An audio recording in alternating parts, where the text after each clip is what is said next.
কোনো কোনো কবরের কাছে যে আজান দিয়েছে, আজান আজান আপনারা দেখেছেন কেউ আজান দিতে? এর দু চারটা লোক বুঝে দেখেছে, আমি দেখেছি। জি ভাই, কবরের কাছে আজান দিতে আপনারা কেউ দেখেছেন?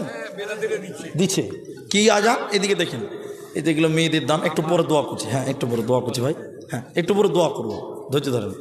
কবরের কাছে আজান দিচ্ছে কেন? আমার দিকে দেখেন, আমি নিজে দেখেছি, নিজে। আল্লাহু আকবার। তো বক্তা মানুষ তো জি খালি খুজুর খুজুর করছে, যেটা শিখালেই ফতোয়াটা শিখে নেওয়া হবে।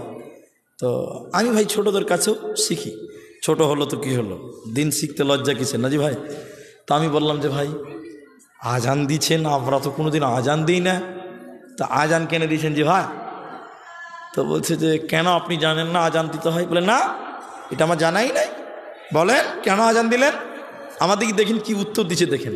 বলছে মুলি সাহেব, আজান দিলে শয়তান পালিয়ে যায়। এটা কিন্তু সত্য। আজান দিলে কি পালায় বললাম? কেমন করে পালায় জানেন? ওই থার্ড ক্লাস বাংলাটা বলবো, পেছনের রাস্তাতে হাওয়া বের করতে করতে করতে করতে পালায়। এর চেয়ে বাংলা আর ভালো বলতে পারলাম না।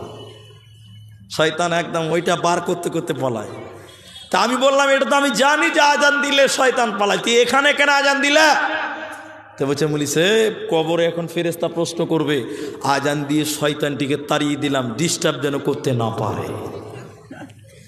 ও কত নম্বর শয়তান খালি ভাবতে পারছেন? হ্যাঁ ভাই, বলছে শয়তান তাড়িয়ে দিলাম। আর একটা